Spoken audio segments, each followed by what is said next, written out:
तुम्हारा परवरदिगार खूब जानता है कि तुम और तुम्हारे साथ के लोग कभी 2/3 रात के करीब और कभी आधी रात और कभी तिहाई रात क़याम किया करते हो, और अल्लाह रात और दिन का अंदाजा रखता है। उसने मालूम किया कि तुम उसको निभा न सकोगे, तो उसने तुम पर मेहरबानी की। बस जितना आसानी से हो सके उतना कुरान पढ़ लिया करो।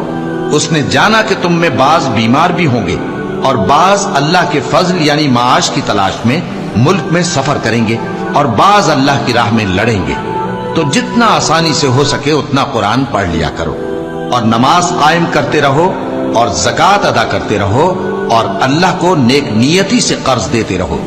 और जो अमल नेक तुम अपने लिए आगे भेजोगे उसको अल्लाह के यहाँ बेहतर और सिले में बहुत अजीम पाओगे। और अल्लाह से बख्शिश मांगते रहो, बेशक अल्लाह बख्शने वाला है, मेहरबान है।